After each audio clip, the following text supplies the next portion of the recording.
Hello, and welcome to my channel. Today I'll be showing you how I draw realistic hair in Procreate with a few different colour samples. I found this technique through a TikTok account a few weeks ago, and I have been using it ever since. The video I originally saw was by Procreate_draws. I'll put their username up on the screen. Before I saw this video, I was using the fine, flowing and short hair brushes from the touch-ups folder over darker tones of hair, and it honestly was not working for me. It didn't look bad, I really thought it looked alright, but it wasn't what I wanted. It didn't create a body of hair the way I wanted it to look. It obviously just created singular hair strokes over a block colour. Anyway, here are the steps to creating realistic hair easily in Procreate. Step 1. Go to the colour selector and choose your darkest colour. Add this to where you want the deepest hair tones. I personally add this to the roots, the ends, and wherever a section of hair would be covered with another and casting a shadow. You can also put this underneath a few of the layers to add some depth to the hair. Step 2. Choose a slightly lighter colour. I personally do this by using the two bottom bars in the classic colour bar. Once I've chosen a slightly lighter colour, I go in and I slightly cover the darker colour and work my way towards the other end where the darkness is.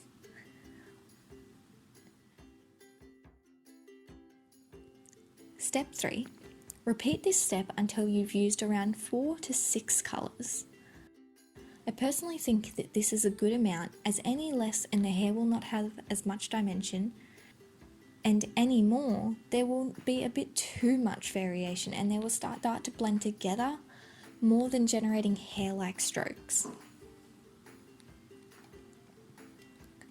If you have some areas that aren't as illuminated, you can simply use the first 3 or 4 colours to get the effect, but not the extreme highlights.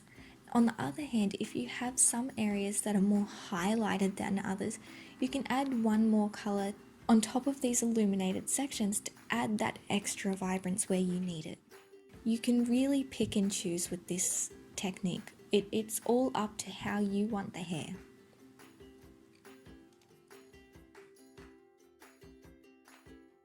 Step 4. Now I go to the smudge tool and choose the acrylic painting brush.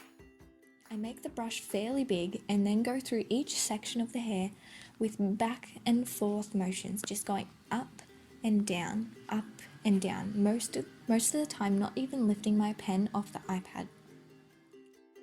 You will notice that it begins forming hair-like strokes through the colours, slightly blending them enough, but having each colour still pop and be very vibrant.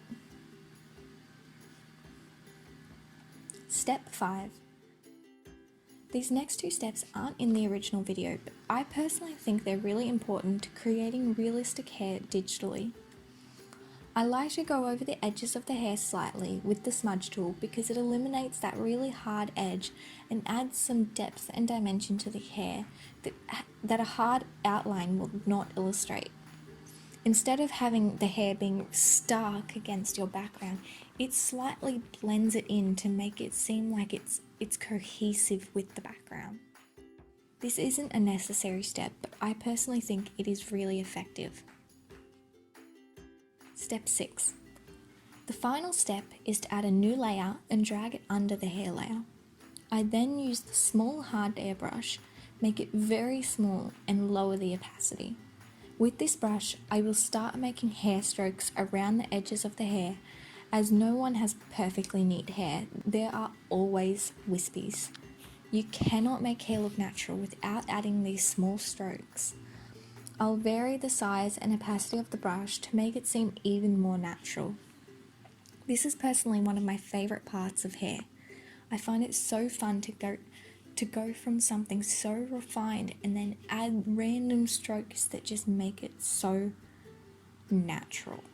It's also really fun because you get to just play around instead of trying to do something really perfect. Before using this on a sketch or an artwork, I think it's really important to practice.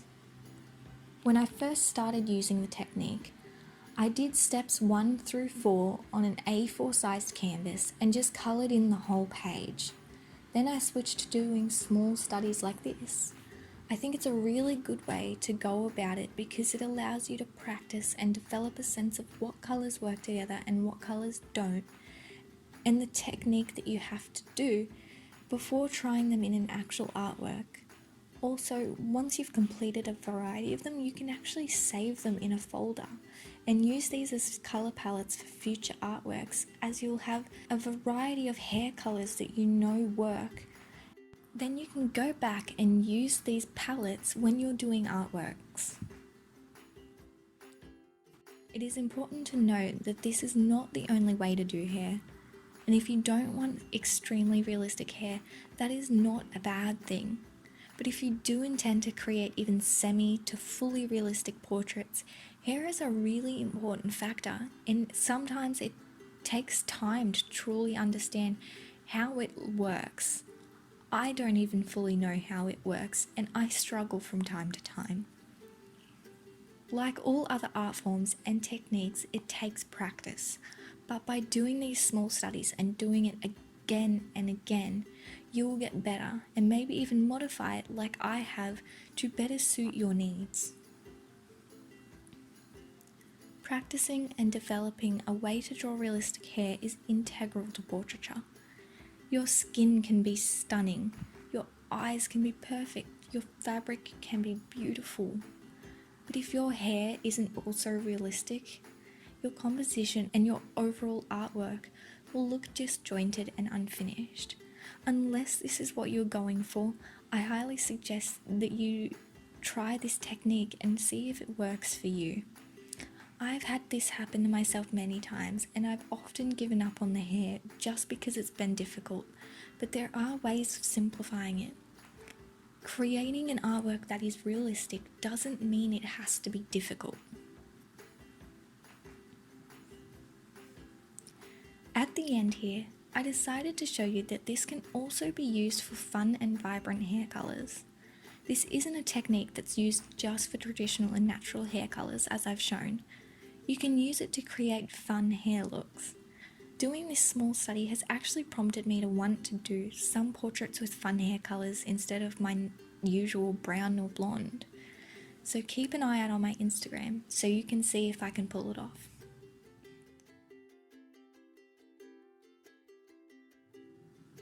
I really hope you enjoyed today's video of how to easily achieve realistic looking hair in Procreate.